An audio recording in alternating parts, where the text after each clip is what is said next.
welcome to the Devon Corner, where we discuss the world's most practical breed of cattle and the role they play in different production systems around the globe.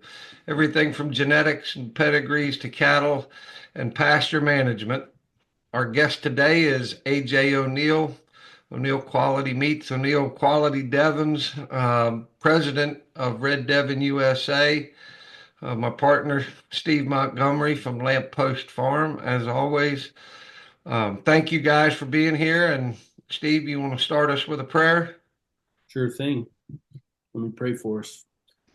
Father, thank you for the opportunity to meet and talk with AJ today. Thank you for the conversations that have happened through our friendships, through the getting to know each other through the years of working Devon cattle and serving together at the Red Devon USA Association. Just praise you for friendships that you provide for us to sustain us and challenge us and grow us.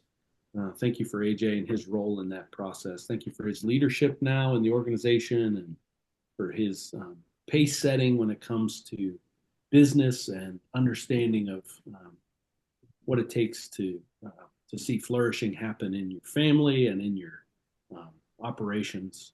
Just praise you for the conversation today that's ahead and ask that you would guide us, open our eyes to see you, to know one another more deeply, and to celebrate these cattle that we get to steward, know who they are, what they are about, and how we can lead them more. Thank you again. In Jesus' name, amen. Amen. Let me say real quick that the culture of prayer in our association was started by this guy we're going to talk to today, and so that's a big thankful for that. So thanks, AJ, for your leadership from a long time ago. Well, Yeah, thanks, Steve. Absolutely. And let's jump in right there because in podcast number one, we talked about that a little bit, Steve, just kind of the brotherhood and the fellowship. And you talked about your relationship with Bud and Nancy Chonko. And I know when I agreed to be the president a couple of years ago, it was the first time I've done the job 20 times, but it was the first time I did it where there was such continuity on the board, such fellowship, and all ships sailing in the same direction. And AJ, you, as Steve said, have been a huge part of that recent success. Talk about the organization and your path from new breeder to president. Yeah, thanks. I appreciate that question. And yeah, when I was sitting there last night thinking about this a little bit, it all started with both of the guys on this call. And so I started out with I was raising feedlot beef on my farm for it was about 3 years. And that kind of started out of a necessity where we had farmers in our area that were um, they were just aging out, and then the Marcellus gas come in and paid these farmers pretty good money. And then they just left the farms. And they said that's our time to retire. And then I was kind of left with nowhere to go. So I started raising feedlot beef, and I was only using like, I mean, less than an acre of my property, and we had 40 acres.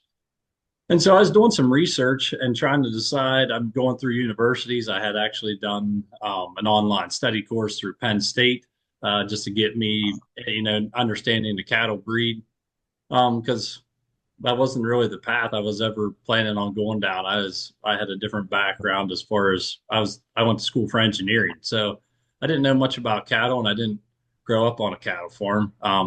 It had skipped a generation from my grandpa. And so, anyways, I'm at a catering. Yeah, my family we have a catering business. We have a store that's been around since '89. And so I was at this catering job, and a guy comes over, starts talking to us. My dad and I are cooking, fresh tuna steaks on the grill, and we're going. Um, we were cooking. What else? We had shrimp and some steak and stuff. And anyways, it turns out that Steve comes over, and this is pretty local to my house. He had to drive a couple hours to get there. And I was talking to him a little bit about cattle, and he said, "Have you ever heard of the Devon breed?" And I said, no, I was looking at a university paper that was all about, weights, and it was all about, weaning weights and milk production and ribeye area and all these things that I was really hyper focused on as a meat processor.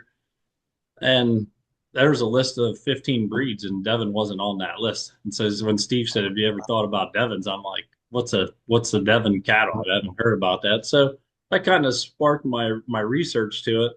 Um, and then I started going to some grazing conferences and getting into know the local NRCS reps and stuff like that. And then I went to a conference, a grazing conference, before I had even bought cattle for grazing. And I met a guy running the Devon booth there, named Dave Collier. And so I kind of went down that path with him. And then from there, I got to, find Lakota Ranch, talk to Jeremy. And so Jeremy did some consulting on my farm. This is years later. I had bought a commercial herd. Jeremy did some consulting on my farm, and then I kind of started to develop a relationship with Jeremy at that point. And along that journey there, I think Jeremy probably knew, being I was a new breeder and didn't really, um, I had commercial Devons. He had asked Bob Van Kirk, that's on our board of directors as well, to come, and he brought some ET calves. They were Angus Devon crosses, I think, or no, they were full blooded Devons, but they were out of an Angus cow. Right. Um, so whenever he brought those to my farm, and Jeremy evaluated my animals, then we looked at Bob's and evaluated some of Bob's animals. And then just what to have that side by side comparison of what a full blooded Devon could do compared to what I was doing with my commercial animals. And there was issues with my commercial. I had infertility.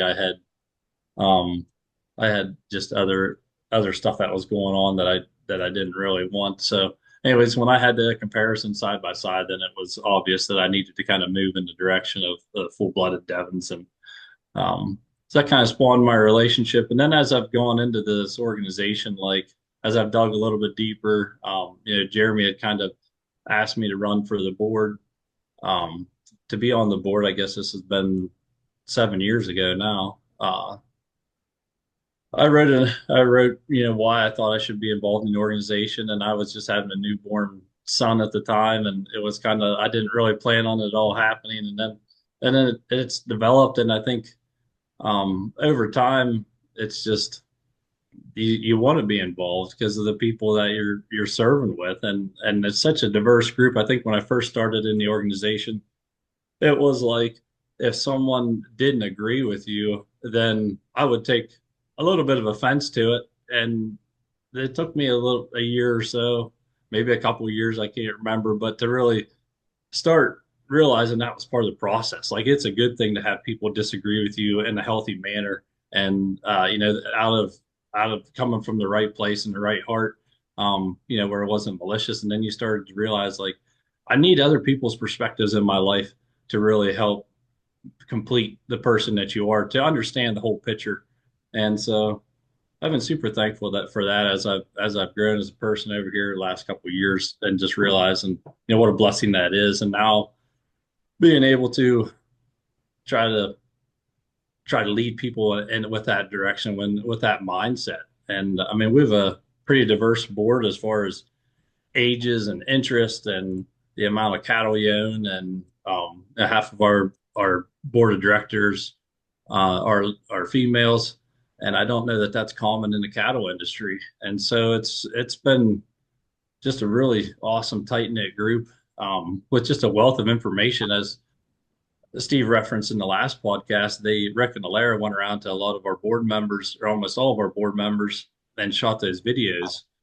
And just to actually go back and watch these videos, I learned so much about all the individuals on our board of directors. It just gave me such a deeper appreciation for everyone, because everyone just kind of has their own specialty, their own niche. Like even though we're all raising cattle, you got Ann that understands the history side, and that's her true passion. And you got Steve that's got cattle, and he's got the ministry side and understands people and how to work together. It's been an awesome blessing to be involved with this board, and I'm happy to lead, because I know all you folks will pick me up if I need it. I don't feel like I'm carrying this real heavy load, because I got everyone on here to help support me and help to give me direction. So it's been fantastic. I'm thankful for this journey for sure. Well, Awesome. listening to you talk just reinforces why you're our president. And the growth and leadership has been fun to watch and be a part of. Uh, and has been awesome. And you're right, it is a good group. I think the people that are drawn to this business, right, this natural, organic homestead lifestyle, are good people. And part of the downside to that is a lot of them are easily taken advantage of. I mean, you say a couple prayers, have a cross on your hat, and they welcome you with open arms. And there are snake oil salesmen out there, but people don't generally start with cattle, right? They start with some chickens and some veggies and they grow to the point. And by the time they get to cattle, if you're putting that amount of work into it and that amount of energy, you're for real, right? You're not just playing around with a couple of backyard chickens anymore. And, from that, we're blessed, right, to have the board and have the group that we have. And I think the World Devon Congress and my consulting work has shown me, and I don't want to name names, but several of the stops we went to, the primary focus was there's no next generation. Who's this farm going to go to? Right? My kids aren't interested in farming, or I don't have any kids. Um, you mentioned Ann DeRosie's doing a really cool thing where she doesn't have children, but her and Corell are slowly transferring ownership of some cattle and selling some land to new breeders. And their names escaping me, but it's just a cool process, and that's what you hope for, right? Somebody else is going to have a legacy and take your herd, take your animals. But I think it's also good. The path you took, I think, is the right one. You should start with some commercial animals, some stocker cattle, before you graduate, because purebred cattle are awesome, but it's a lot more work. What when you're crossbreeding, right? You have the benefit of heterosis. The genes are all working for you. The bad udder genes and feet genes disappear. With purebreds, it's tougher. What's your experience, AJ, with that? Has it been more difficult or easier from a production standpoint, but also from a meat sales standpoint? Yeah, I think the reason I kind of started to do cow calf, so I did the feed lot, and then I was wanting to do, and with having I only have 40 acres, um, it would have made sense for me to stick with just stalker cattle and going with that, but I just didn't really have, um, I could source them from Lakota, but I did, and part of it was a transition with me. But whenever I transitioned those animals, I had a lag time. Like they didn't just pick right up, and then there was the stress of that environment. And so it took me a little bit longer than I had hoped to get the return where I was at. And so, um, aside from Lakota, there wasn't really too many other people that was willing to sell the stalker cattle. And that's no slight to you, Jeremy, but you know what your value of your cattle is and you know what it's worth for you. And you have meat sales. So that's kind of your baseline there. You kind of know where the margins are at. And so for me, when I did that and I had the time investment and then I'm feeding a little bit more, I'd have to feed more hay up here just based on, well, I mean, typically the cop out answers to say because of the weather, but the reality was it was probably management. Um, but for me getting started, uh, the commercial animals, that was an easy transition for me to transition away from the commercial animals. Like I said, when Bob was there, he kind of showed what the potential of those animals were. I could kind of see that. Well, the animals I had gathered, I had originally bought them as like cow calf pairs, but they were definitely they weren't the top of the fellow's herd that I was buying from him.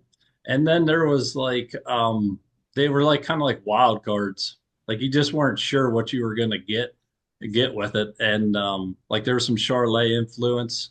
And I had a mama cow that was Charlet and I swear that she taught her calves how to go underneath the fence and to not how to not move with everyone else. Like her calves just had this instinct, like if I was trying to do a long move, they would juke underneath the fence, and that was an issue. And then I had like a 9 year old cow that I had bought as a cow calf pair, and then she didn't breed back. And at this time, I was trying to do AI, and I'm working away from the farm trying to do AI, so I wasn't identifying animals in heat like they were supposed to be. Then I was trying to use um, some older Rotakawa semen, and I just wasn't getting it to take, and so it was kind of a mess. And for me, I guess I had a bunch of animals, and I was getting about half the amount of calves that I should have, and I was just, but it was all a learning process. Like it was all necessary for me to realize, like, okay, I wasn't preg checking. I was just, thinking, oh, the guy bred them should be good to go. And even prior to that, I guess the year before, when I bought the animals from the fellow it was supposed to be a 3-in-1, whereas a cow calf pair, and it was supposed to have been exposed to the bull to be bred back. Well, at that time, I didn't have a handling facility, and so I just took his word that I was hoping that it was bred back. I mean, he did, in all reality, he did clarify and say it was exposed to the bull. I was just taking that as it's been bred.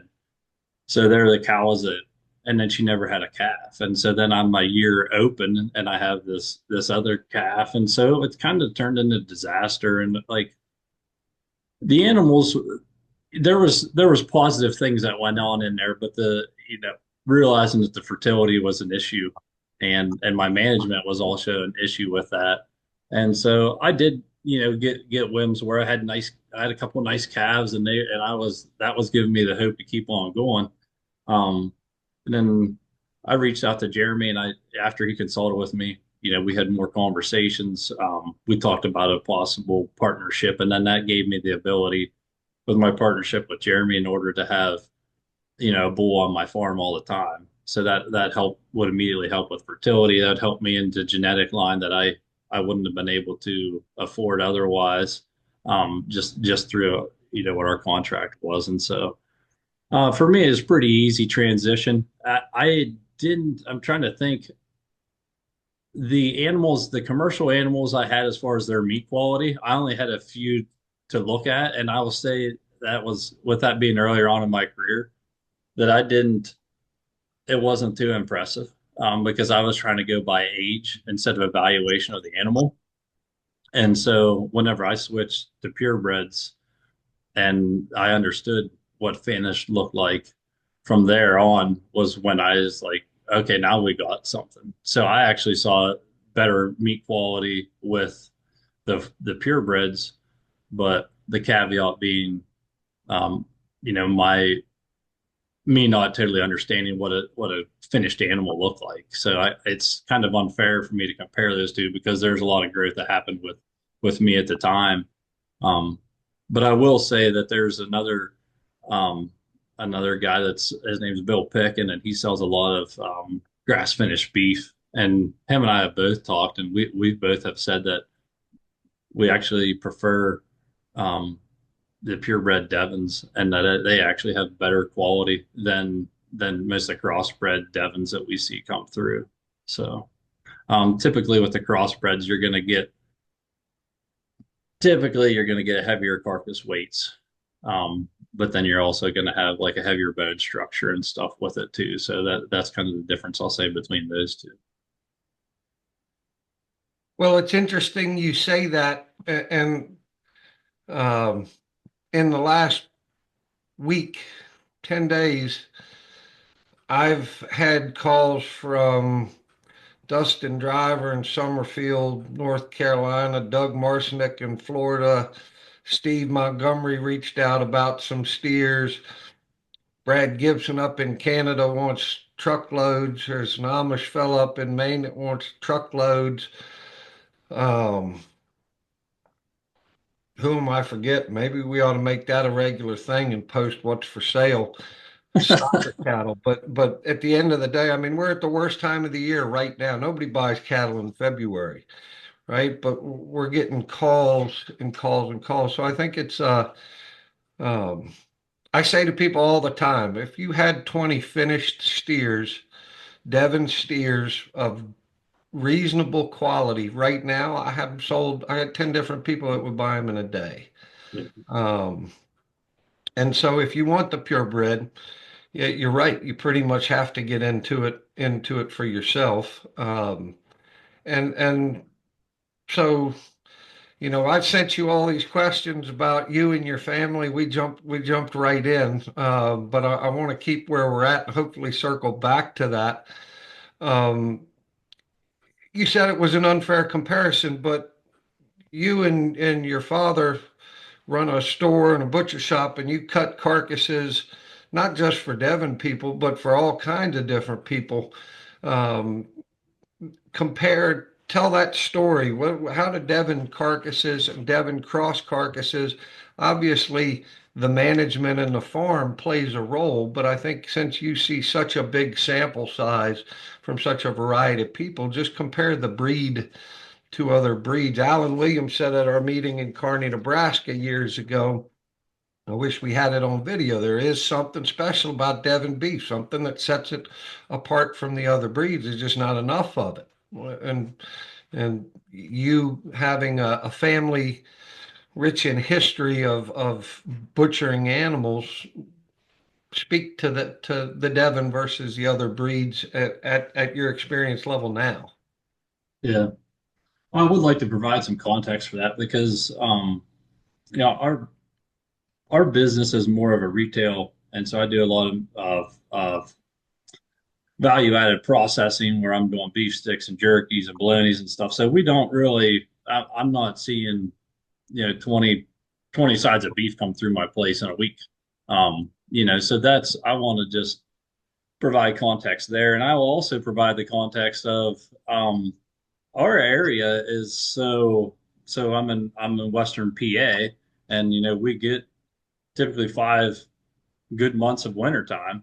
And so most of the farmers around here, the guys that are farming, it's kind of been a generational thing that's been handed down. There's not typically a bunch of new people getting into farming. I'll say that's shifted probably in like the last 10 years, I think, as people are starting to understand our food system.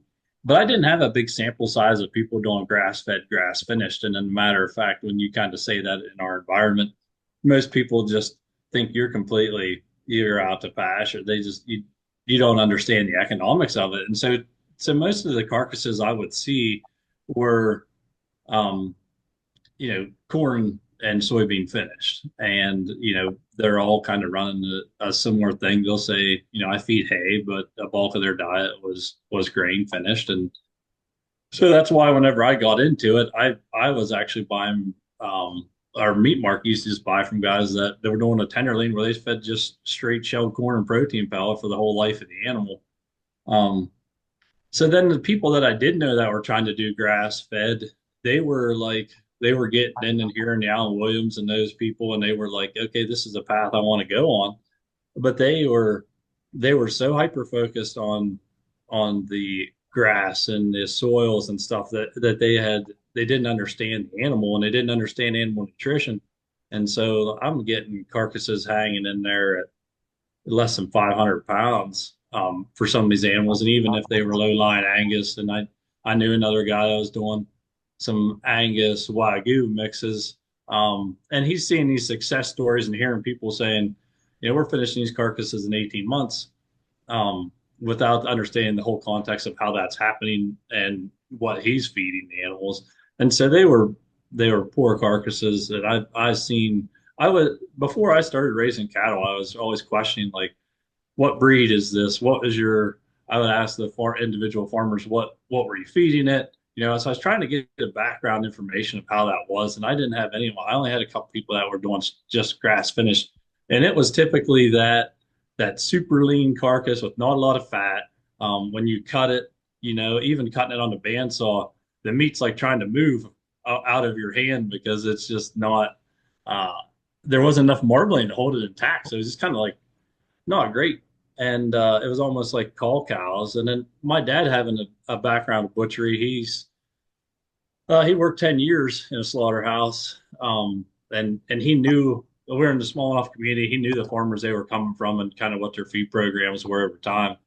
And so he was kind of one of the guys that was set telling me like, yeah, okay, grass, that sounds good in theory, the grass fed and finished, but he's like, it's not going to happen. I've never seen a good grass finished carcass. And so when I kind of, this is going a little bit off on a tangent, but it's relevant. But when I started into Devons, I visited a number of Devon farms, and I made it at each farm I wanted to buy cuts of meat from the individual farmer. So at the first farm, would have been Dave Collier's, and at his place, all he had available was a sirloin steak, and then he had a pack of burgers. So we bought that off of him, took it back to our store, and we tried it. And when we cooked up the hamburger, my dad just kind of like I saw his eyes light up, and I said, "What do you think?" And he said, "This just reminds me of the burger that I had growing up as a kid." You know, he hadn't had burger that tasted like that in over 40 years. And basically the meat that we were getting was all from feedlots and, large meat packers and stuff that we were using for the store. And so he said, that's a very good burger, but there's a lot of effort you're going to do to try to raise an animal, and that's all you're going to get out of it's grass-fed burger. Then your margins, that's going to be difficult. So we opened up that sirloin steak, and I know Dave Collier was on a program where he was doing killing his animals at 18 months, and that fit his context with what he was doing. And for him, they might have been as fat as he wanted them to be. But I do know that the sirloin steak was rather lean. So when we looked at it, my dad was he said this is going to be tougher than shoe leather. There's no marbling in this meat, and so we tried it and we cooked it up on the grill, and he tried it. He said, "Wow." He said, "That is very tender." He's like, "I did not expect that at all." And he said the flavor, the juiciness, like there was something about it. And so we kind of said like, okay, what if these animals had more morbidity? What if they had better feed? What if they had longer life? What could it have been like? And so we went on to go, we went to Paul Spa's farm. It's up in New York. Um, and Paul just sold his herd to Bald Van Kirk. They just burst his herd. But when we were at Paul's farm, he showed me around. He had some commercial animals. He had some purebred animals, and just kind of saw the same things I did at Dave's before. This is prior to me getting into Devon cattle. And so we were at Paul's. We bought a flat iron, and we bought some more burger, and it was mimicked, and the flavor was there, the tenderness was there, and we were like, okay, like this is legit. So that's kind of how we got our start. But kind of back to your original question of what's different about the carcasses is I'll say like the the low line Angus, I'll see some of those carcasses come in, and I'll see um some Hereford Angus crosses, some black baldies and stuff. But the one that sticks out, like the low line Angus, I mean, the guy had a pretty nice finished carcass, but it was hanging at less than, I mean, it was low 500 pounds hanging. And I'm sitting there thinking, like, I asked him how long he had it for, and it was like 20 to 24 months. And I'm looking at that, and I'm just like, you're not getting a return. For me, I wasn't going to get the return when people were paying you by weight. Like I could feed a Devon animal, and I could be hanging that animal at mid sixes to 800 pounds. And so I think that was like that's an easier transition for me, being that my customers were already used to spending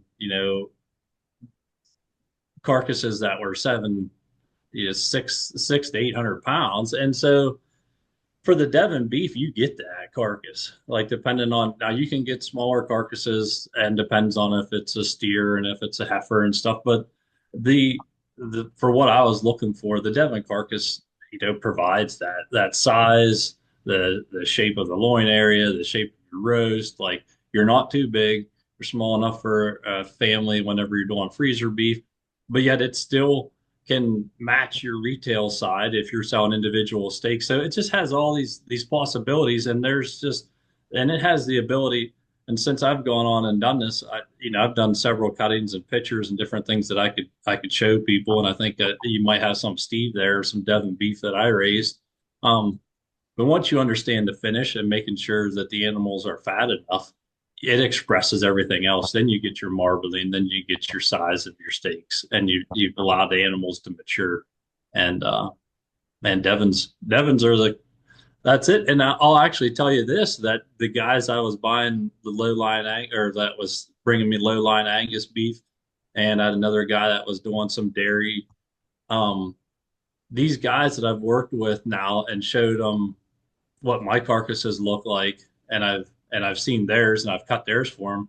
They are now I'm leasing out my bull to several different farmers in the area because now they're trying to get that influence back in, and I've already guaranteed these guys to say like when if you're going to use my bull and my genetics, then I'll buy your carcasses back because even though it's just 50% of the genetic makeup, that's kind of like my stamp of guarantee that I know that the bull I'm using is going to put that heterosis into those animals and it's going to express itself. And so I'm trying to create a market around me. And I know I don't want to expand land because we have a processing that I work there full time. So I'm really not necessarily trying to grow my herd, but if I can get other farmers that are working with me that are using my genetics, that's where I want to be. So I'm happy to report at this time that I have several people that are doing that with me. Well, AJ, go ahead, Steve. do you in that situation, do you buy the carcasses back or do you buy the animals back and finish them? Or that are you letting them finish? Yeah, and actually most of them are like they're pretty good with me where I show up on the farm. Maybe I'm dropping off the bull and then they're saying, "Hey, check out my steers. Do you think they're ready to go?" And then I can report to them like, "No, I think they need a couple more months," or "Yes, I'll be back in a couple weeks to pick these animals up on a trailer." So they are, they're working with me as too because I am paying them a premium for the product that they're producing. But yeah, so I'm just I think it all starts with the relationships, and that's how we started this conversation. And these people, they trust me and know I'm going to pay them. They know that I'm I'm forthright. I'm showing them pictures of their carcasses and saying this is what it looks like. And whenever I say it needs more time, then they're like, okay, that's fine. We'll feed it. If you think it's worth it and you're going to pay me, then let's do it. Awesome. That's a tricky thing. That's how I built my market for the Lakota bull test was I wasn't buying finished steers back. I was buying wean 600 pounders back and then paying a premium depending on how they finished. But the tricky thing comes like this year, we're in 2 years of drought. So I'd normally be taking a couple hundred steers through the winter. This year I'm taking about 60 or 70. Do you have any concerns about, what do you do when you don't have feed? Because I know for me, and by feed I mean hay and grass, right? But um, as you say, that guarantee is a lot of what's holding them. What do you do if you can't buy the animals? I got outlets. I mean, Devon community, we're full of folks that are always trying to do so. I mean, you listed, a bunch of people on there, and I think that's what's so cool about the Devon community as well. Like I haven't had that experience. I'm thankful enough I have a good customer base that I haven't been able to live up to what I've told people. But I do know like so I started I'm a president of a co-op called Allegheny Grass Fed, where it was basically a marketing co-op where we were trying to give people a place to send their finished beef, sell it at a retail level, be able to ship it, have an online store. So we're doing that, and before it was able to get off the ground, we had made some commitments to some people to say we're gonna accept this many beef this year. And when it hit, we weren't ready to go. And so then I looked at the folks. I'm like, look, I don't want you to be out. I gave you my word that we were going to take care of this. So then we just sourced.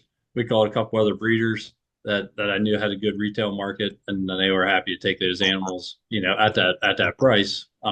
So yeah, and it's the same thing I see with the Devon community as far as when people will ask, like I'm looking for an animal over here, I'm looking for these type of genetics. If you ever go on our Red Devon forum, people are always on there suggesting names and saying, look at our breeders list, buy from these people in your region because those animals are adapted to your climate and to what you're going to do. And so we always reference people, and I can't tell you the number of times that people call me and say, I'd like to buy some beef, like I'd like to buy some genetics, some cows, calves, and then it's like I can give you a list of 15 people you can call right now, and they're my next door neighbors. They're, people would look at us and say that, they're a competition, but we don't, as our association, we don't look at it like that because we're thankful that there's such a high demand for Devons that we don't feel like you're losing out on a sale. Like if I send someone to you or to Steve or to Bob, I don't feel like I'm losing out on a sale because I think they're going to come back and be like, "Hey, I appreciate you helping me out, but I'd actually like to see what you have available and maybe set something up for the future." So I never look at that individual sale as like such a crucial thing, but more about the relationship that you've made with the people that you're working with. Even when I'm buying beef, some years you take the hit. Like there's occasions where I thought the animal was going to be better and it didn't turn out like I wanted, and so I overpaid for something that I had to turn and make it into hamburger. I made it into some other products, but then the next year, at better conditions and stuff, then the carcasses are a lot better, and then I can get more of a premium for it. So I think sometimes people get so hyper focused on like, did I make money this year at this time? And I kind of just step back and I'm thankful for my dad to give me that context, but you just gotta sometimes he always says you got your highs and your lows. You just gotta kind of ride it through the middle. And I think that's kind of part of this relationship building. Like, initially I'm overpaying for grass-fed beef.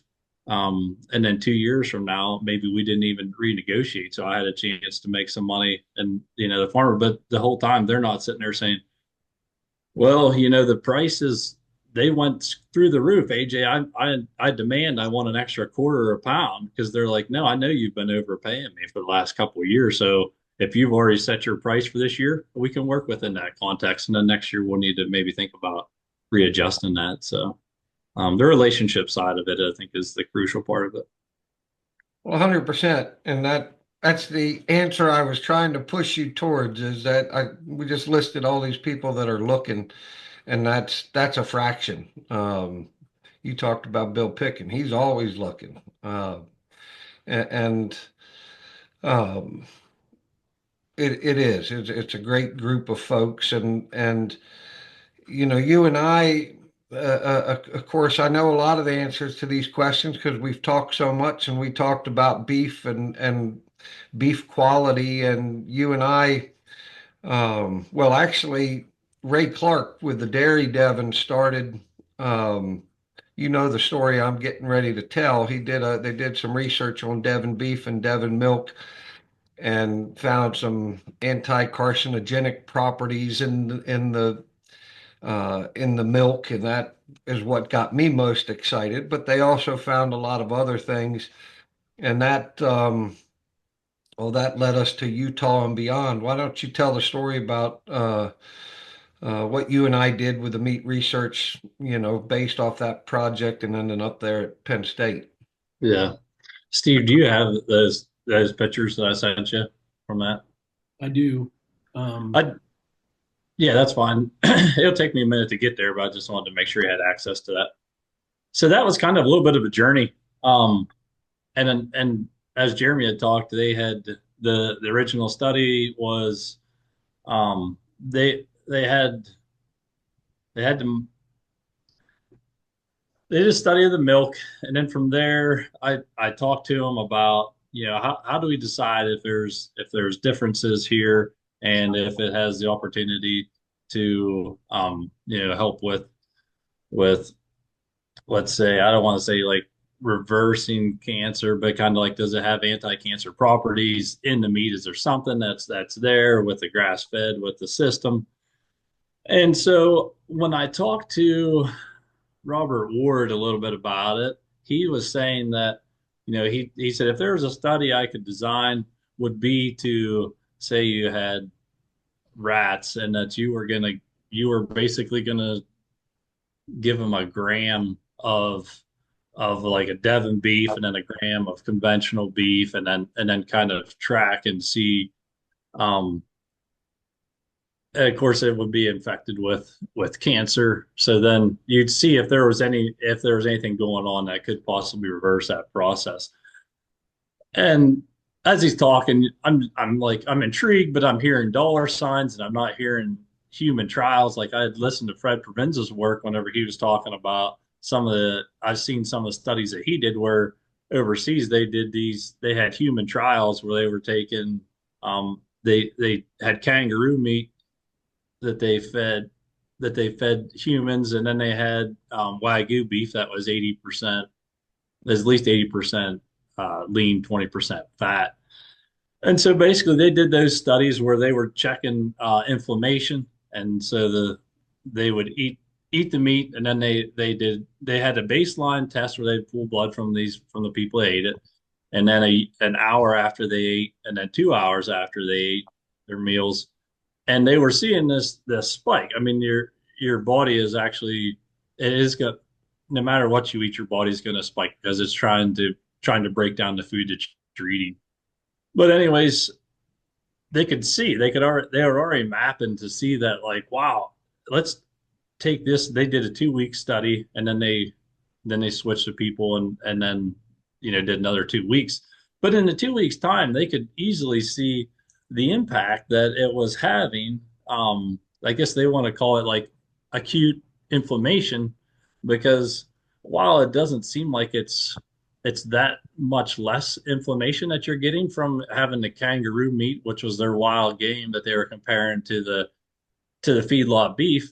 They were saying, okay, let's take that over 20 years or take that over 50 years or a lifetime of these people and imagine what this is actually doing to their body. Their body's having to work so much harder to try to digest this.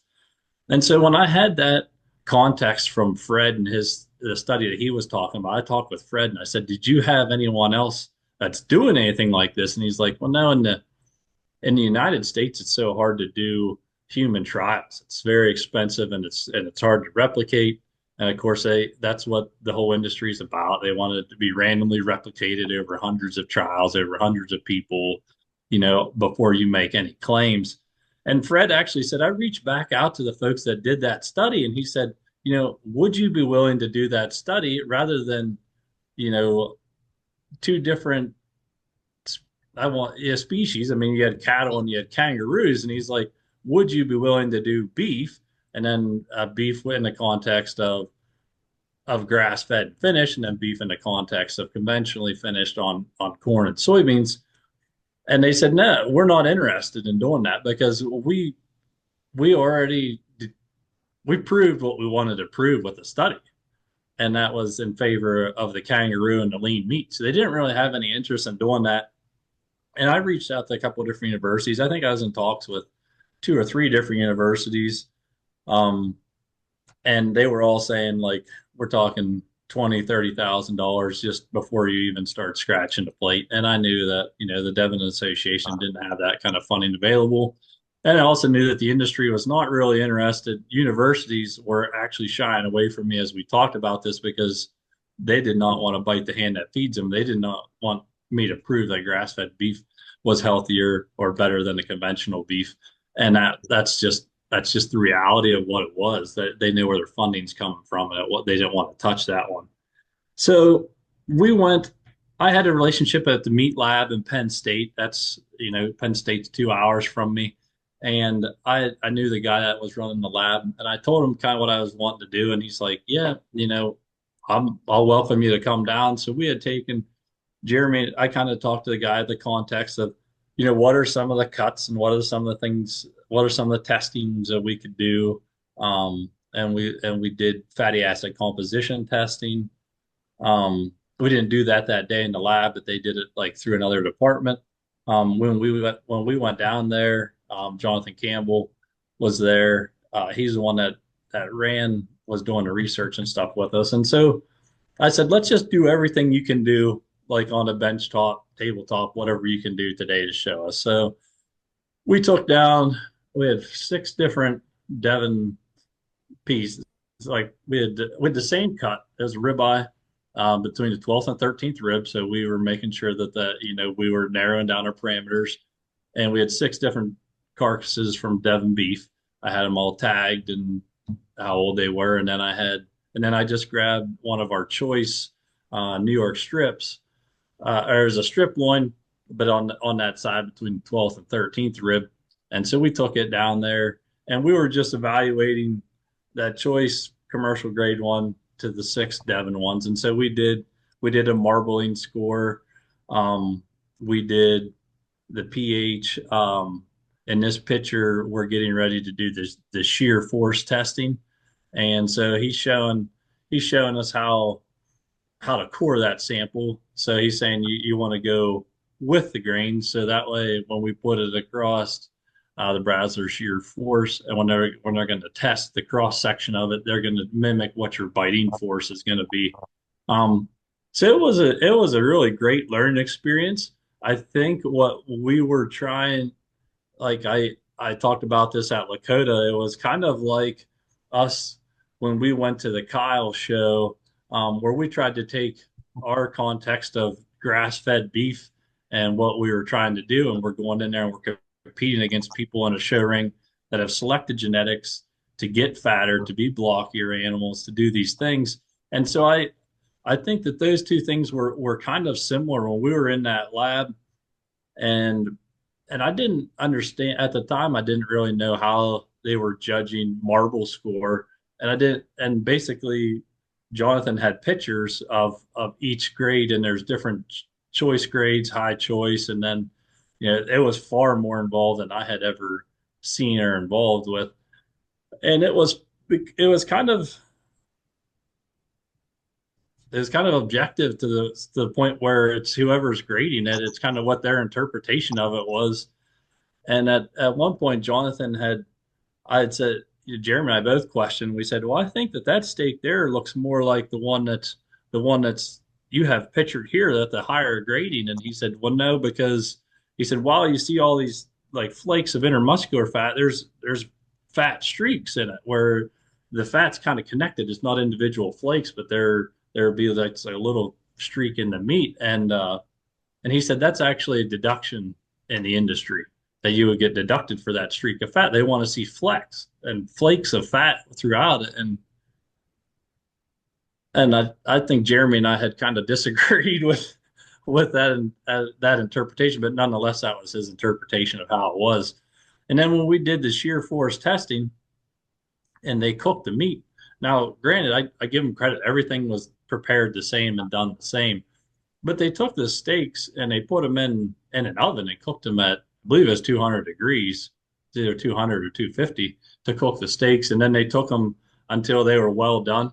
I don't remember the internal temperature, Jeremy. Do you? I think it had to be close to 160, 170 because there was no pink left in it. It was And over. yeah, it was overcooked. And so when we're standing back like that, we're thinking like, what's the context of this? Because I can't even name one person that would ever take a steak and put it in the oven and cook it until it's well done and then pull it back out and eat it. Now we're going to test that sample against the commercial, and so it just didn't make any sense. It was definitely favoring. It kind of played it into what the commercial standard was, because if it did have some of these certain criterias, and the animal was younger for one. So let's just talk about that. The age of the animal, of the commercial animal, was half of the age of what the Devon beef was. And so, I've seen enough other studies to show, what the age correlation is, and then the fact that when we did all these shear force testing in that, and we were right in the ballpark. I think the number average for the commercial one was like 7 newtons, and ours was like 10 or 11. And so my takeaway was like, we're right here with an animal that has far better nutrition. It has had a better quality of life. The animal is taken to maturity, has better flavor, and just the profile of it. And so we kind of went into their ring and we kind of held our own. And I thought that was really cool. But I did appreciate the time that they spent with us. It's just it probably all just depends on what lens you're looking at it through. But they were pretty careful about making sure that things were equal between the two. But was thankful for the experience. I mean, we checked things like what was the pH of the meat, what was the color of the meat. Um, so it was fun. But when we did a fatty acid composition test and we got that back, we didn't do it on that commercial cut of meat because there's enough numbers and stuff showing that.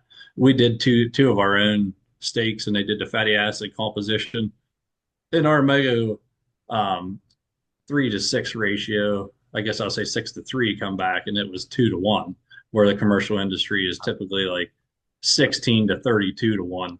And so like that number right there kind of told the story as well. So yeah, thankful for that time. That really wasn't what we were looking for, but it was something to kind of spur the wheels in motion and kind of get us somewhere where we knew we were moving in a direction we tried to be objective as much as we could, Jeremy and I, because we both said if we go in this and we're trying to prove something, we're going to get out of it what we wanted to prove. But we kind of sat back and just tried to look at all the information.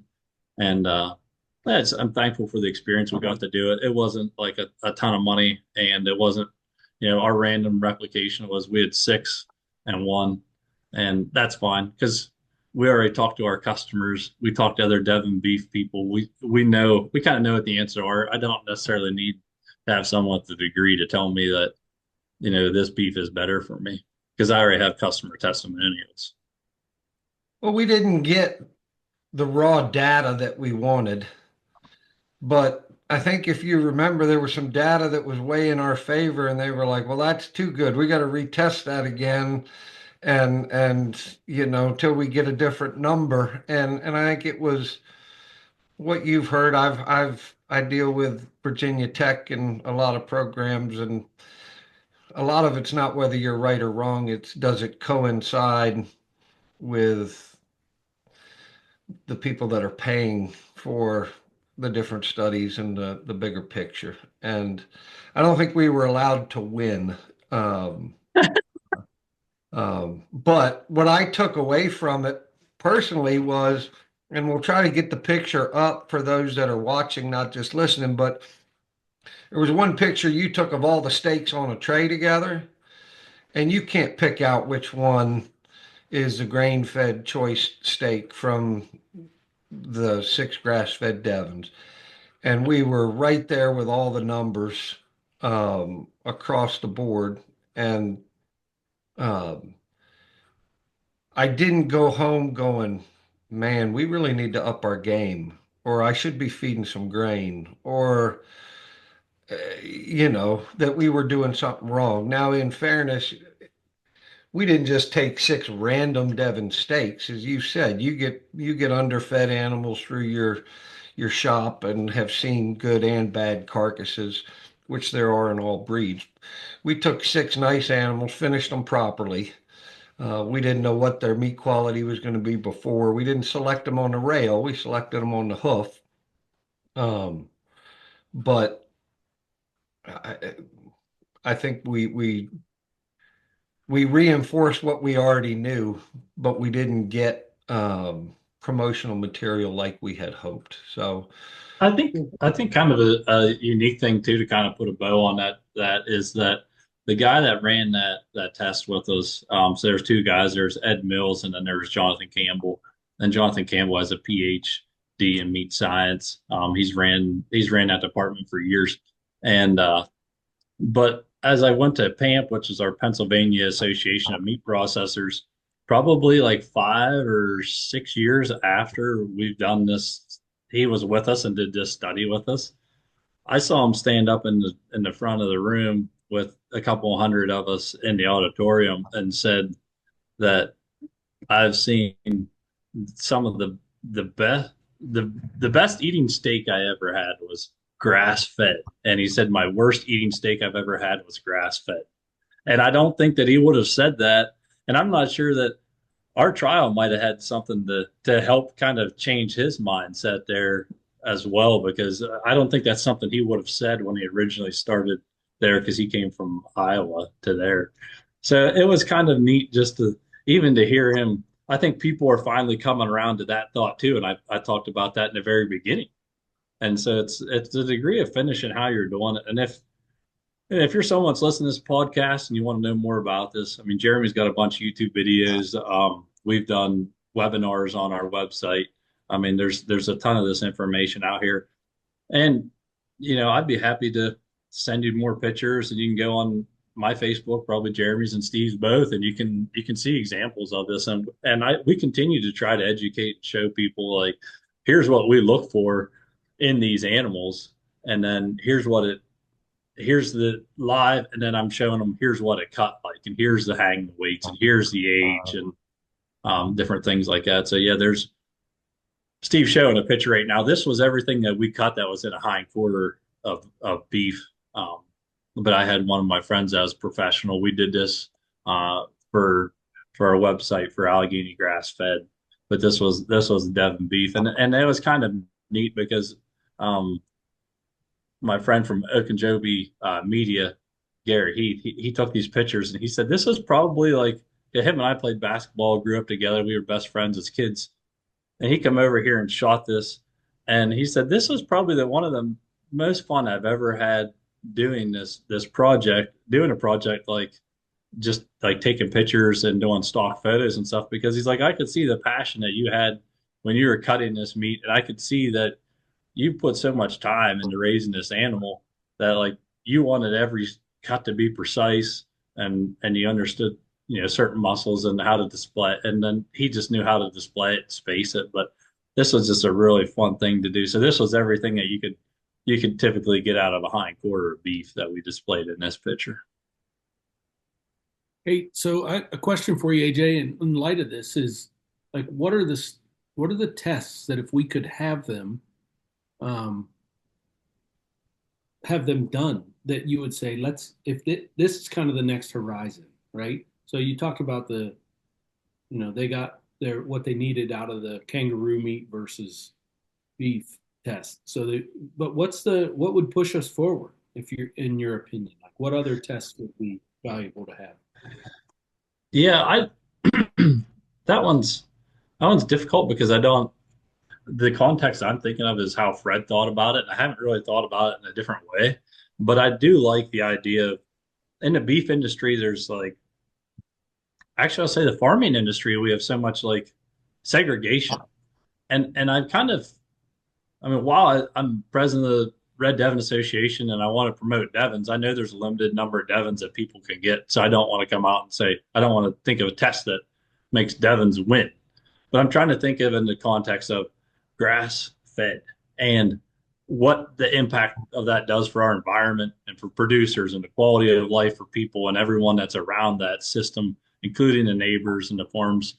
So I like Fred's trial, where basically you're going to say, um, you're going to look at maybe, and it adds more division, but it's kind of, I would like people to understand that the grass-fed beef does actually have health benefits. And so the inflammatory one is one that really, for me, the inflammation study, it kind of takes kind of all the variables out of it, because it's your body. Like, across a human trial would be if Steve, Jeremy, and I sat down and we ate 2 weeks straight of only grass-fed and finished beef, and that they would do our testing, and then the fall, and then that we'd have like 2 weeks off so our body can kind of rid it, and then we go back in and do 2 weeks of us just eating grain-fed beef, and then you would be able to, but you would control the variables of the meal, so that way you knew it was just the meat portion of it.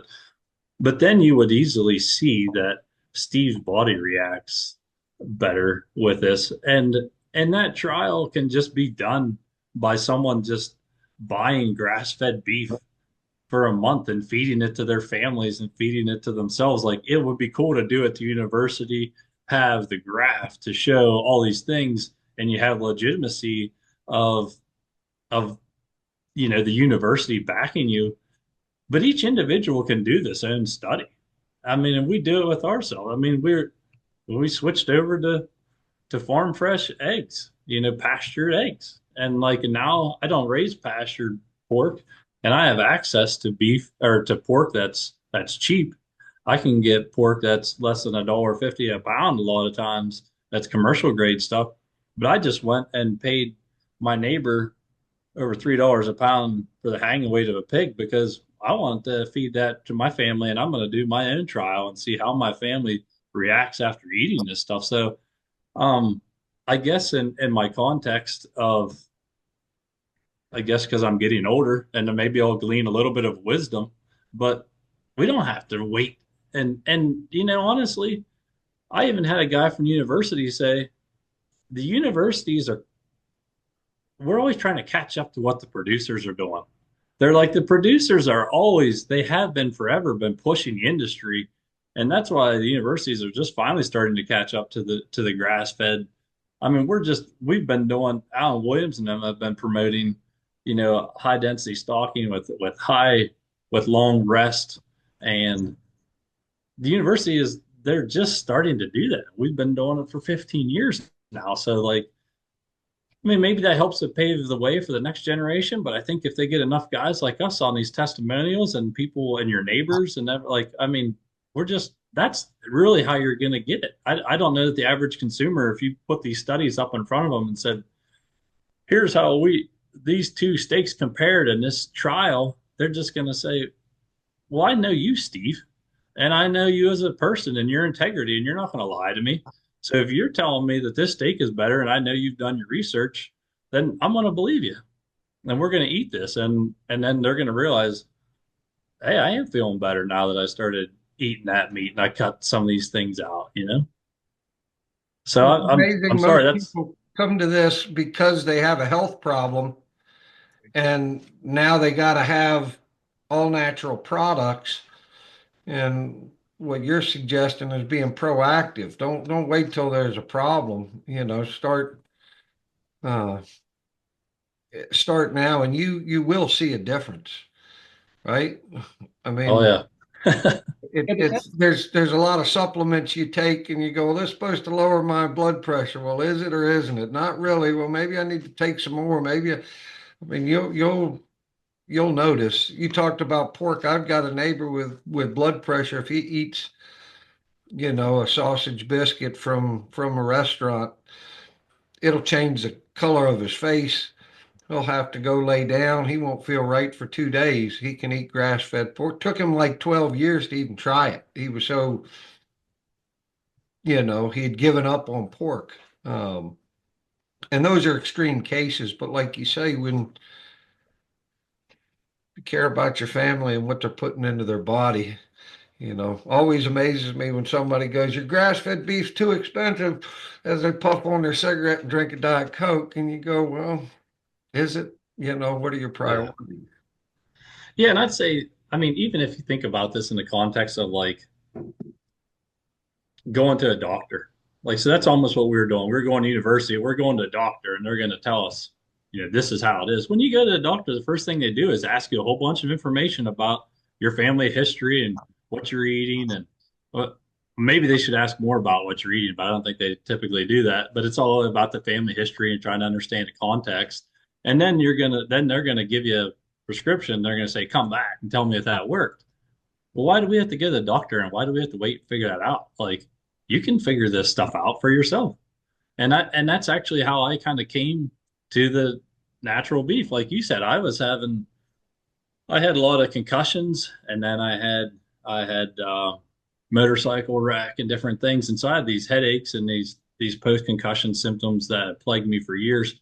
And I went to doctors that were doctors of professional athletes that had 6 months wait to get in there, and then they couldn't figure it out. They'd had me trying supplements, and then I went to the natural route, and I had a chiropractor that actually told me sounds crazy, but he said we need to heal your gut in order for your head to get better, and he said just trust me on this and let's do it. So we started healing my gut because I had been taking pain medicines and different things just to try to mask the symptoms. And so he started me on yogurts and probiotics and prebiotics and a slew of supplements. and I finally start to see a change. And then he started kind of working with me and my exercise and trying to, because at that time my body was like, as soon as I try to, you know, exert extra energy, then I got this kickback where I was getting like bad headaches. And so it was almost like my body telling me like, don't be active. And so he kind of just spurred me on this different, and that's kind of when I started this health side of it because I knew that what we're doing, like that, and as a 20-year-old kid, they were happy to subscribe me a medicine, a pain medicine I was likely going to take the rest of my life. And just as a lifestyle change, that's what changed it. And I had to correct my posture because I had some long-term effects and issues, but like a lot of it came from the food and the energy and understand your body. A lot of times my body was telling me it needed more protein, it needed a different type of food, and I wasn't giving it the right type of food. And it was triggering my headaches, and then I didn't have the energy to go. And this guy's like, look, AJ's like, you have an active lifestyle and you're always on the run, you're always on your feet, you're going. And he's like, you need to nourish your body. Like he said, you work in a meat shop. He said, what better source? He said, you can snack on anything. But at that time I would eat like crackers, chips, and I would drink the caffeine because it would help with my headache a little bit. So I'd drink the pop, and I cut all that stuff out. I went to yogurts and water and eating when I get hungry. I'm usually chewing on a beef stick or some jerky or something like that, and that completely changed the dynamic. So that's kind of how I ended up in this realm, anyways, because it was something that I was personally through. I think what's so cool is people come into this for different reasons, right? But if you get into this for your health and you realize what you eat changes how you feel, how long you live, everything else, then you realize what the animal eats changes how long it lives, how fertile it is, how productive it is. Then you realize the grass is the same way too, right? Is my grass addicted to glycophosphate and nitrogen? Or do I have healthy soil biology? You spoke about Alan Williams, and he's kind of moved from cattle to, the Soil Academy now, and that's the big thing they're pushing is, this interaction of plants and the soil, and it all goes back to the dirt, right? And but at the end of the day, you can't learn it. It's so much, right, to process, but work with nature, trust in God's plan, Mother Nature's plan, whatever you want to term it, and uh, and you see the results, right? I mean, it happens on your farm, it happens with your cattle, it happens with your body too. And I could ask Steve. I know he reflect all of this. I think everybody that will be on this podcast, right? We're all members of the same congregation, but as you say, once you start eating that way or farming that way, the results are hard to deny. Um, Yeah, I think someone, when you actually think of your body just being microbes, you know, 98% microbes or whatever it is, then you start realizing like, yeah, that's microbes in the soil and the grass, cow's gut, and all these things. Then you're like, it makes perfect sense. And right. so, and then you sit and say, why did we do anything different? And that's pretty easy to glean that it's corporate greed, immediately. And then you're saying, okay, now I realize that I have to be the change in my community, in my household, you know, I have to be the change that starts to show these people that, I mean, while it's convenient and quick and cheap to buy these other products, that's not how our ancestors lived, and we surely can't continue to to operate in the context that we are in this world anymore. I saw a thing on social media this morning that said, it's almost Breast Cancer Awareness Month, and Susan B. Komen does it. I mean, what a great organization. And I said, well, why don't, these companies, instead of putting a pink ribbon on their website this month, take the products, take the ingredients out of their products that cause cancer, right? Instead of just saying, Yeah, right. and it's so true. Um, and I remember one year being at the grass fed exchange, and had all these classes on human health and soil and cattle and all this, great stuff. And I'm so inspired. And I get in my car and I drive out, and the three cars in front of me all turn the same way as we're going to the hotel, go about 2 blocks and pull into McDonald's, all three of them. And it's like, yeah, it's a great idea, but I'll start tomorrow. Right now, I'm a Big Mac and a large fry. One more ain't going to kill me. And uh, I think we all saw it during COVID. Maybe you can speak to that. I know here, all of a sudden we had this boom of customers, partly because there were beef shortages and things like that. But part of it was people trying to be, a little more aware.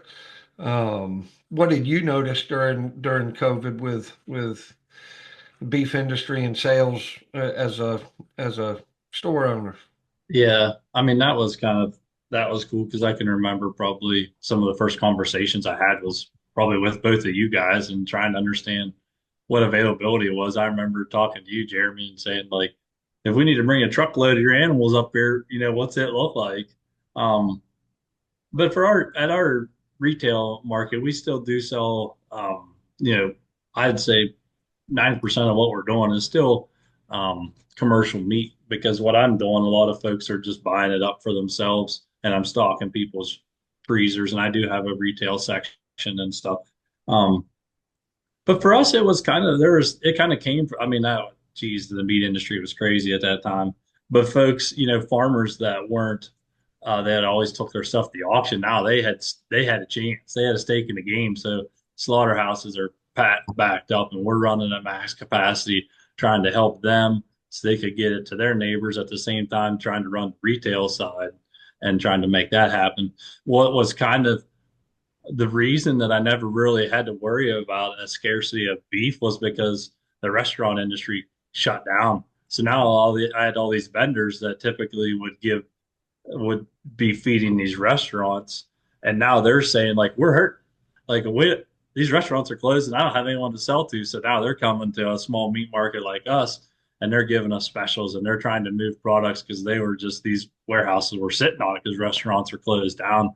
So I kind of had sources from all different ways, and we had a fair amount of beef already on inventory in our freezer and stuff like that. So, but yeah, that was crazy times, and it was like you wanted to help your neighbor because you knew that he could help your local community. So you were trying to get his beef in there at the same time, trying to keep things filled up. But it was, I made, my wife worked down in the city, so probably about an hour and a half away from me. Like all her friends are panicking because they're going to these large supermarkets that have no meat. So now that customer base is starting to be like, "Hey, can you do this? Can you deliver?" I'm running like some routes down into Pittsburgh for some of her friends just to get meat out. So it was uh it was super fun. Unfortunately, like a lot of that's kind of reverted back the way it was because of convenience. Still have some of those customers that'll come up and buy, you know, maybe once every couple of months, stock their freezers, but they still want to go to their Costco and somewhere else because it's cheaper. But yeah, we keep evolving. I think I'm starting to, um, as far as like, so Bob Van Kirk was always calling me out on it, like about you and Jeremy, you were too, about like, okay, why are you still using the nitrites in the meat? And I just didn't understand that side of it. So I've kind of lived like my farming life in one way, and then the meat processing I kept with the conventional side. Now I'm finally switching over to where I'm doing like no nitrite products, and I'm trying to understand the system that way my dad was started with making meat, and the way he taught me was the spice company gave me a recipe, and they said, use our spices, use these ingredients, and you'll make a good product. Well, yeah, but then now I'm kind of like, let's get into meat science and like, what is this product doing? Why does it need to be there? What is its purpose? And so now I'm stripping things back to where I'm making products that are like four ingredients. I just made a ham that was four ingredients. It was like salt, sugar, natural flavor, and so trying to kind of get back, and people are starting to realize that. So that's kind of the niche I'm trying to go more after, and I think that's kind of the future of our business as well as we continue to evolve, because that's something that people aren't offering around it. And it's so blatantly obvious that goes in hand with how I'm raising my cattle and what I want to do. So it's just taking me a little bit to get there. I've been hyper focused on this Red Devon Association. So now I gotta try to make sure I'm holding up my end of the bargain in my other job. You complimented Steve earlier on that's why people go to him. They can trust him. He actually called me a few months ago that a guy wanted to pay him for a bull. What was the bull worth? I think I told him 5,000. He said, well, the guy was going to pay six. And so he called the guy back and sold it to him for less. I'm like, that's a customer for life right there when you're giving a guy money back. But the way you and your family took care of people during COVID and take care of them now by caring about what's in your meat, it, it sets you apart. That's not the industry norm. And I've tried to talk you into moving to Virginia a few times. Um, but yeah, that's why we send you meat, why so many people do. And hats off to you for doing that because, like I say, most are just chasing the dollar. Um, we'll shift focus here a little bit to you're the president of Red Devon USA for the last 2, 3 months now. Uh, where do you see this is a dangerous question since I turned over the lead to you, but what do you see the state of the organization as you take it over and the direction? We focus so much on that World Devon Congress, putting our energy into 400 years of Devons in America, really for a year. Um, uh, the whole organization worked on that. Where do we go from there? Yeah, I think that's a good question. And yes, you guys both set this tone. I think even to some degree, Steve really kind of laid that groundwork as well during his couple years of presidency of like I can remember that one of the first meetings of Steve as a president, he kind of went through and was asking us questions and was like he would just ask like a hard question that and no one wanted to answer and it would just sit there and then he'd kind of force you, oh, what's your answer? And then you'd say an answer and you'd be like, I didn't even really realize that that's what I was thinking about that, you know?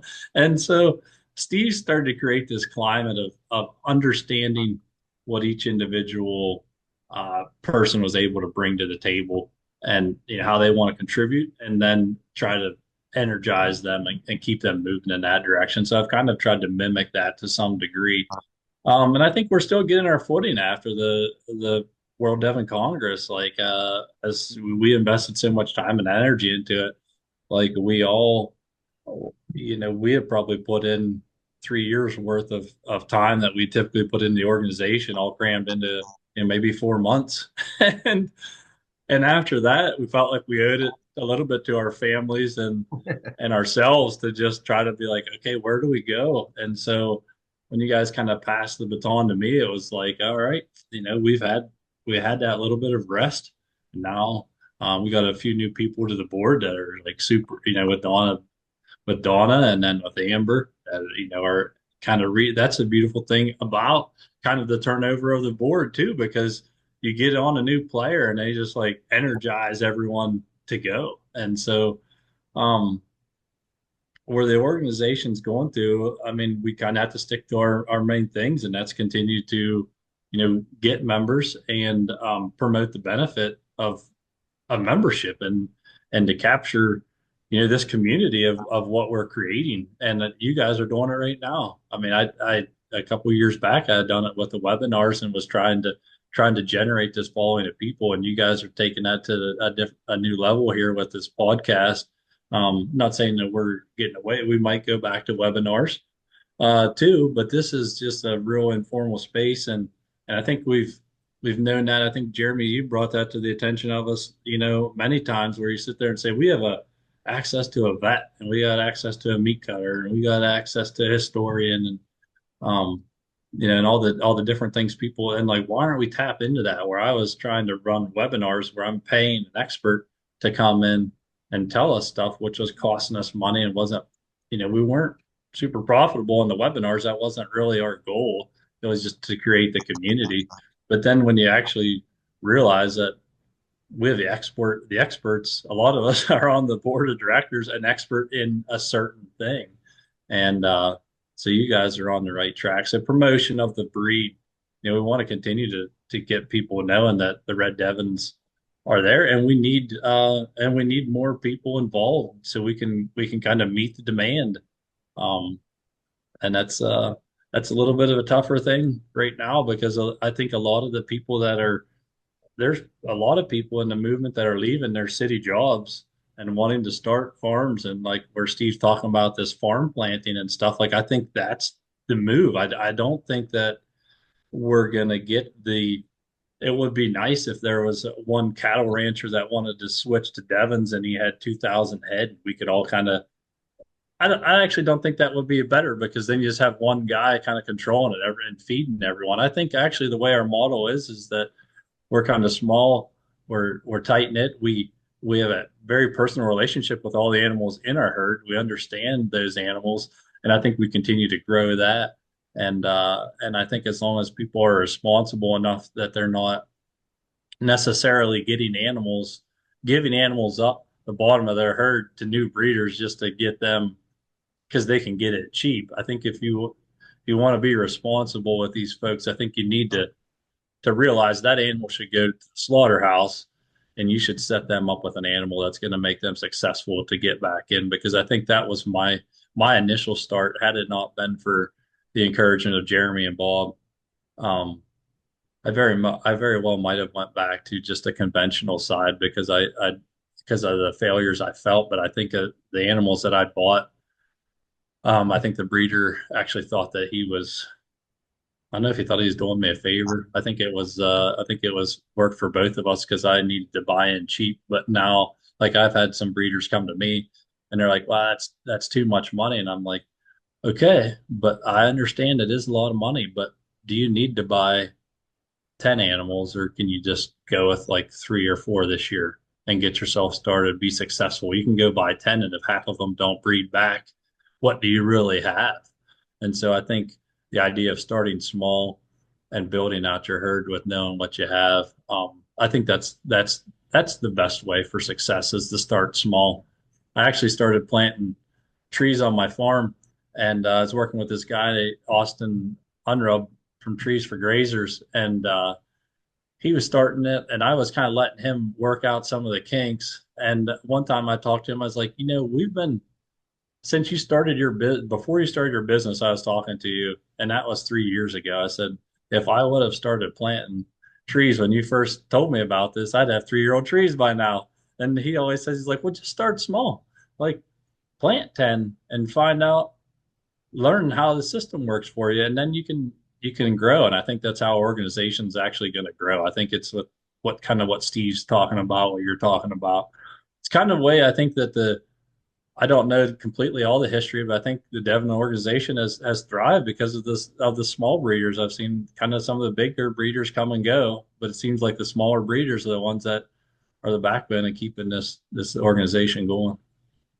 Well, we're going to interview Kelly Heaton, Enrique Garcia in this country, and some bigger ranchers, um, Bob Crawford for sure, and there's a difference in just by scale of how you manage 1,000 cows or even 100 cows compared to 10 or 15 cows. And there's a huge difference in cost for registration and DNA. And so, the purebred industry is going to be driven by moderate and small herds because that's all that can be managed, really, even with DNA and things like this.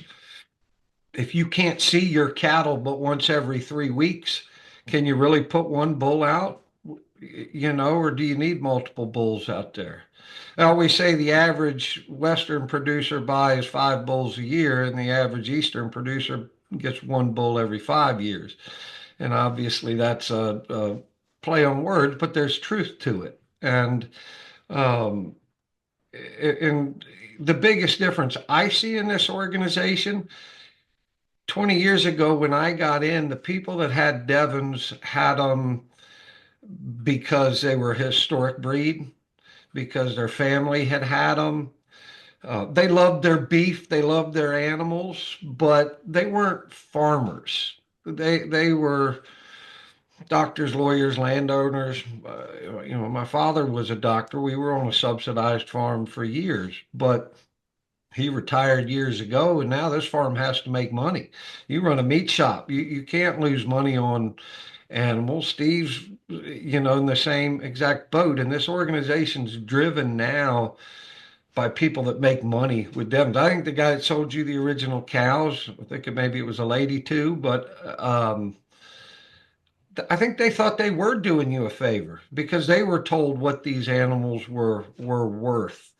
Um, but I don't know that they were farmers making a living with their cattle. And farmers making a living with their cattle have to have a calf every year, right? Have to have a reasonable calf every year. And that bar keeps getting raised higher and higher. And as you say, there's still people that are selling the bottom of what they have, but I think most of the people with Devon cattle these days have to have productive herds. And so I think the level of not just the quality of the cattle from an aesthetic point of view in a show ring, if you will, but the level of the cattle from a meat production standpoint has gone up because it has to. Would you agree with that? Yeah, yeah. I mean, I don't know, but I do know the people that are on our board of directors and our direct to consumer. That's kind of where everyone's playing the game in the Devon world. You're typically not going to send those animals, to the market because you're going to take a beating because they don't have a black hide. But the real value seems to be when you're direct marketing that animal. And that's probably why we have more of an issue with finding stalkers because everyone is direct marketing. We don't have like these cow calf individuals that I only want to run cow calf and I want to get rid of it and start the next year. Um, and so I know for myself, if I was managing a cow calf herd, I would be doing a better job at managing just those cows and the calves and the DNA versus me trying to run. You take it all the way to finish because then I end up just with so much extra work. And I guess with me, I'm more focused on the nutrition of those animals, at finish. Um, so that's I guess I'm not too sure where I'm going from that, but if there was anything as a downfall, is that a lot of our producers are trying to take it to finish and to direct to market. But I think that's kind of the space we live in because we know that that's where the value's at when you get that meat in the customer's hands. Well, there's a learning curve, right? That you get into this and you got, as you say, they cost a little more, so you only got three cows instead of 10, and you put them out there on your 25 acres and they flourish, right? They just do fantastic. And you add a couple and you add a couple, and one day all of a sudden production drops off, and now you have to learn about animal nutrition, and you got to learn more about animal welfare because your animals now are having more problems because they're in poor condition. And learning how to finish animals is a full-time job, right? And now you're doing it, and you probably got some hogs and some chickens and your other job in town maybe, and you can't pay attention to it. But um, that being an issue that I think all three of us faced at one point in our, educational process. Um, can you speak to that and other hurdles? Like if you're a new breeder, what do I need to be aware of from a management standpoint, that's just commonly run into? Yeah, I think um, just my background. I've kind of have that kind of like engineering background where I want to see like equations and math and so I had the one of the original breeders that I bought from said this animal only needs X amount of hay. Like these Devons, they have they can have reduced because they're so efficient, you can reduce the amount of feed you're giving them. And so if you get in this prescription of things where you'll hear different experts that are saying, your animals only need 7 or 8% protein, to maintain body condition and different things like that. And your animal only needs, say, 15 pounds or 3% of its body weight or 2% of its body weight. Like when you start getting these prescriptive things and try and because that's where your profitability is at, right? And they always say you can't starve the profit out of a cow. And so I think one of my issues early on, one was pride because they said stocking rates, typically would be like one animal for 3 acres. And I said, well, my grass is better than everyone else's, and so I'm gonna do one animal per 1 acre. And so I had this goal. I was gonna just that was gonna be for some reason that stuck in my mind. I thought I was gonna hang my hat on the fact that I had 30 animals on 30 acres or at that time, and you can't do that. Your animals they can't thrive. I mean they can, but you better be prepared to have more inputs to kind of get there, whether it's going to be through annual cropping or whether it's through hay or whatever you're going to feed. I mean, I know some good breeders that would give access to hay every day, and they turned out some really nice Devon quality beef, but they had access to like second cutting of hay plus pasture, and so you have to balance this when you're just starting to farm and you're trying to increase your soil and you're trying to increase the spacing of your plants and you're trying to do all these things and you realize your cows are a tool to help you get to that. But you can't lose sight that you need to take care of that cow first because that's really where your money's coming from. And I think I got into that mode where I was doing like over 100,000 pounds per acre on daily moves, when really that should have been 70,000 pounds per acre. Or if I was going to stick at 100,000, then it should have been moved 2 times a day. And then maybe the times I moved should have been at different times of the day rather than just at the morning and the night. Those moves should have been done, when the photosynthesis was at the highest in the grasses. So the energy was at the highest. So you need to understand those things. Or you can kind of take the approach of a looser rotation. And actually my custom grazers, I typically don't mind if it's all in what their context is, but if they are going to give my animal ample space to pick and choose and selectively graze, they thrive in that environment. So if you don't understand the grazing side of it yet and you're trying to learn it, make sure that when you don't just start with high densities and and these pasture rotations, and make sure that you're paying attention to that animal. Make sure you're paying attention to the gut feel. It can be hard to see, but when you're looking at it every day, but you need to pay attention to it. I know I'm trying to think. I think it's Greg Judy talks about the death triangle that he calls it of an animal, where you need to look at the rumen and make sure that there's proper gut fill and that there's adequate water. That like it's pretty basic, really, but we try to make it more complex because we get hyper focused on a certain goal and we push till we get there. And so I think sometimes you need to step back or you need to have someone like Jeremy or Steve or Bob Van Kirk or one of our board members or a neighbor come over and say like, what do my animals look like? And then you need to go to their farms and see what their animals look like. You need to be comparative and understand, like, so you're not just hyper focused in your context and what you're trying to prove. And that happened to me. I saw calves with lower weaning weights than I ever had. I saw cows that had issues breeding back for a year because I was trying to do all these things. I was trying to push and I was trying to be profitable while I was doing all these things. Not saying you can't be profitable, just all the things I said before that, where you have to understand the management and how to take care of that animal. So, my advice is to start small, and like Steve said in his podcast before, it's nice to have a good mentor.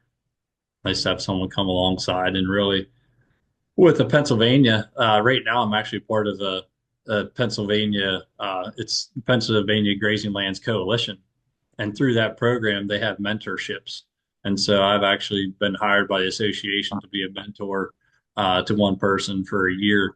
And I think there's 10 of us spread out throughout the state of Pennsylvania right now.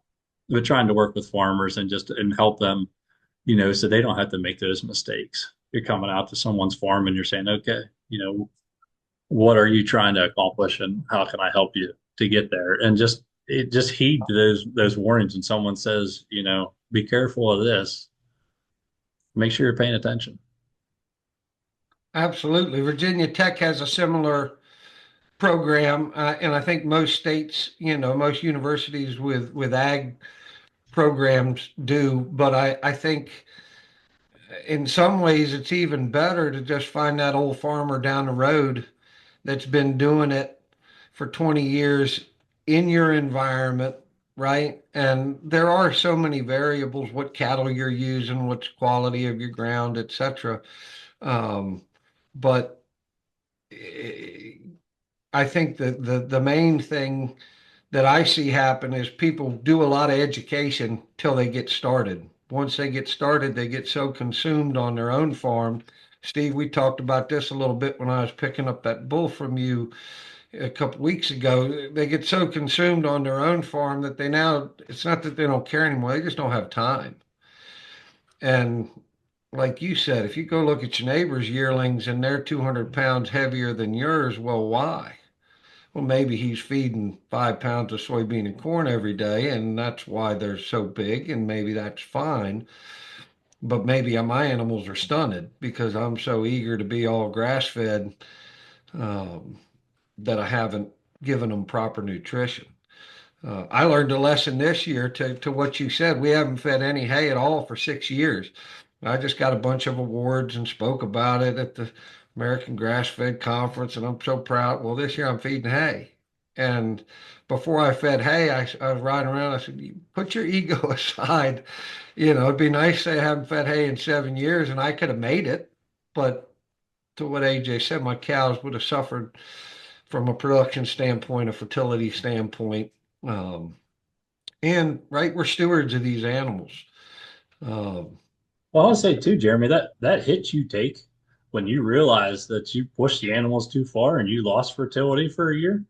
Man, that's a uphill climb to come back out of that one. It's much easier if you to just maintain that animal in a good body condition. That's far easier than trying to put body condition back on. And if you lost a year of a calf, and if the cow got to the point where she doesn't want to rebreed back because she's thin, and now you're trying to put body condition back on her, and or maybe even worse if she has a calf, now you're trying to increase the nutrition of both of them. And so if you climb into that hole, I have, and it's a couple of years to come back out. I don't think you can't be you can't misunderstand yourself and say you're just going to go to the feed store and buy some grain and you're going to pull yourself out of it because yeah, I mean in the cattle world, especially when we're doing grass fed and finish and it's taking us 2 years to finish, man, that's hard. well, you're exactly right. It takes years to get it back. And again, I think it all correlates. If you've abused your land for decades, you ain't gonna fix it in a year, right? Yeah, You're not gonna put some compost tea out there and voila, right? And your body, if you've been eating crap for years, yeah. right? You'll notice some changes right away, but it is going to take years to reverse, the negative effects. And uh, but how rewarding is it, right? Now you've been doing this Yep. not only with your diet, but what you're feeding your family, your ever growing family. And also you're regenerating the soil and the whole ecosystem of your farm. How rewarding is that for you at this point? Oh yeah. Yeah, for sure. For sure. And I think I'm always careful to stay humble and just and realize that in your last podcast you talked about that, just understanding that we don't own this land, don't own the cattle, just borrowing it from the previous, from a future generation and trying to do our best job. And so I always have to keep myself in check. Like you say, if someone comes at you at the awards and they're thanking you for what you're doing, you can't just puff up your chest and say, I reached it. and I've had different people say like complimenting me and say, "Boy, AJ, I wish I knew it at a young age, what you do. I would have been a lot more successful." And I said, that's not the measuring stick, right? Like the measuring stick is because if I stop learning right now, like I'm just gonna get surpassed. And I mean, and it's not always trying to keep up with people, but it's a journey. That's really what this whole thing is. It's understanding where you're at in your life. You we were given opportunities that put you there, and you just have to accept that journey and move forward and realize that there's never going to be a time where in my farming career where I'm gonna say that's it.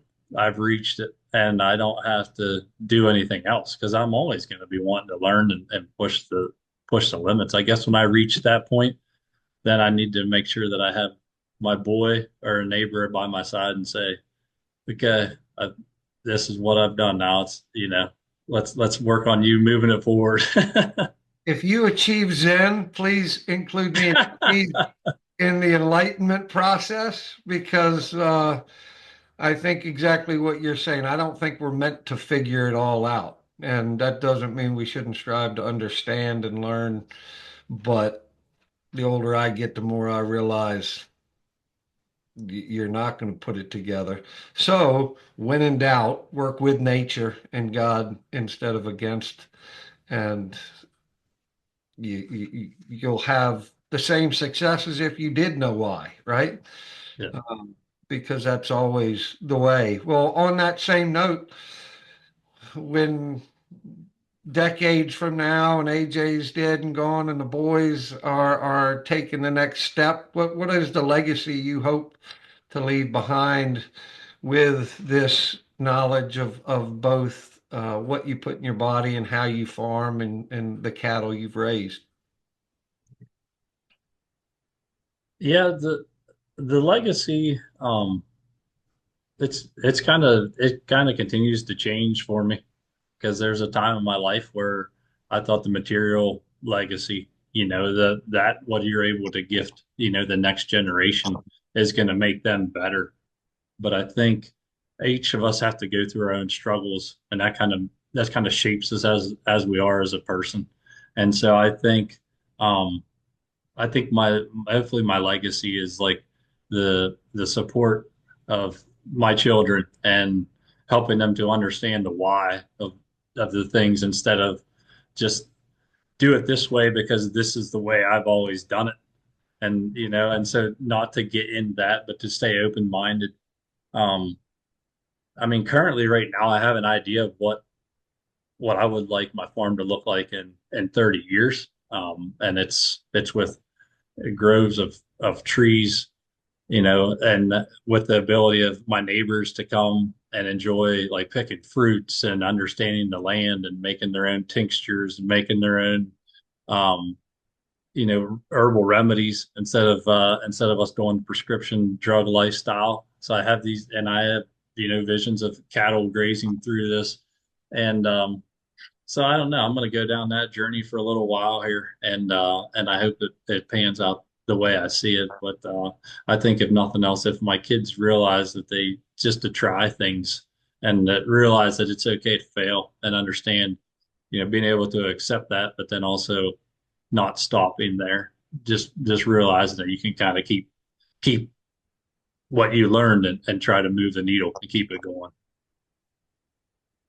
Yeah, that's fantastic, and it makes me realize, the next generation is going to be the first generation that's doing it because that's the way Dad did it, and it's going to be all natural and regenerative, and there will be some of that out there, which that's been the biggest challenge as a consultant for years. Is there's always one guy on the farm that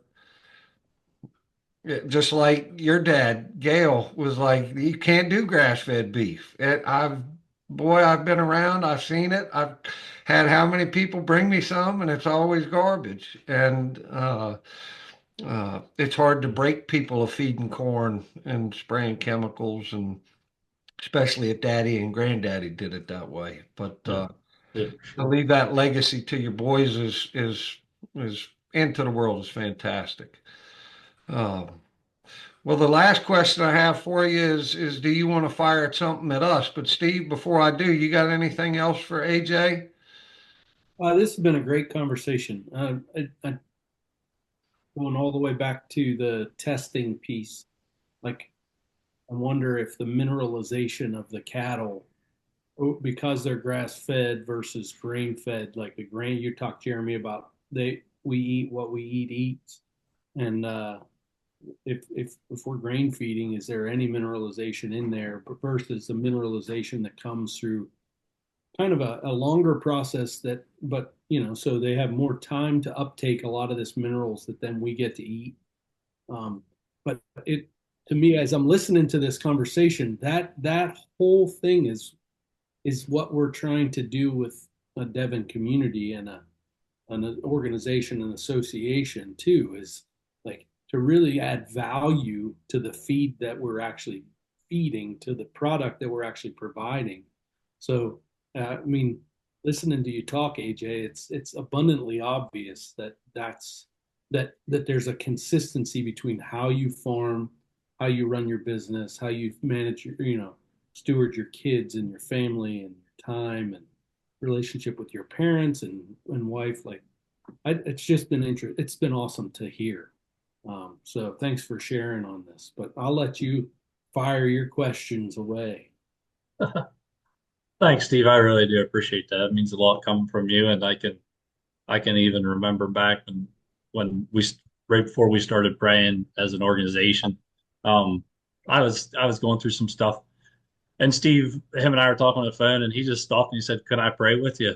And then Steve prayed like over me, and it was like someone just wrapped their arm around me and said, "Let's go together." Yeah, I'm with you on this. And that I think that was when I realized what the culture and having people pick you up really meant. And of course, my wife does it for me every day. I'm thankful for that. You just bring out the best characteristics of each other, um, and you don't even realize who you can be until you're surrounded with the right people. And then once you surround yourself with the right people, it's like, man, I didn't even know I was capable of doing that kind of stuff. So, yep, I'm thankful for you guys for sure. My question for you, Jeremy, is so I've never gone to Jeremy with a cattle question that he hasn't known the answer to. I mean, the guy is, it's amazing what you know, what you observe with animals. You can pick up if an animal doesn't, if it drags its foot or if it throws it off to the side, or you just these fine details that I've never been able to pick up. You can stand back at cattle and you can see things, and then you can dissect an animal by every joint and every hair on it, and it just amazes me. Um, and I feel like people can find that, and they'll listen to Jeremy's talks, and they'll know this. But being that you're our podcast host, I want to get to know Jeremy Ing and who you are as a person. And so for me, my question to you is, if you're having a bad day, maybe there was a passing, maybe there was something, and you just need a moment to go to a certain part. Is there a certain place on your farm? Is there a certain moment? Is there a certain retreat that either by yourself or with your family where you're like, okay, I can pick myself up, I can put my bootstrings on, and I can go another day? Like, is there a spot that you've hit that point and you're like, boy, this is rough? Well, first, thank you for your compliments. And I guess I mean I'm blessed, right? You've been to where uh, I'm blessed to live. My mother built a beautiful chapel on our property years ago. I have a little 10,000 gallon koi pond in my backyard, which is my little Zen place. I guess I would say when I'm having a bad day, first I play Don Williams, Lord, I hope this day is good. Yeah. Old, old country song that um, even sometimes I'll start my morning as soon as I get in my truck. And and then I get away from people. I'm blessed to have my family around me. And I'm not trying to get away from my family, but there's a, as we've talked about and will continue to talk about, there's a healing, property to put in your hands on the animals. Shorty Hostetler at our meeting a couple years ago said, take a 5-gallon bucket out, sit in your herd, and just watch them eat, listen to them eat. That's how you see how cows walk and shoulder rotation, and you watch 1,000 of them do it the right way. When something's off, you can pick up on it, and uh, but yeah, my happy place is nature. Nature's honest, um, and uh, you know, walking through your cows versus driving through your cows on a four-wheeler or in a truck, or doing it on horseback. Those are just pure moments. You guys met Otis Kelly, called him Big O. We had a Sunday morning tradition of checking everything together, not doing any work, just riding and reflecting uh, and shutting up and enjoying it together. And passed away a few years ago, um, but yeah, that's my happy spot. And you fired at me, but I'm gonna pass to my co-host here. I would love to hear his answer on that same question. That wasn't in the script, man. That's Uh, why we're firing it at you, brother. I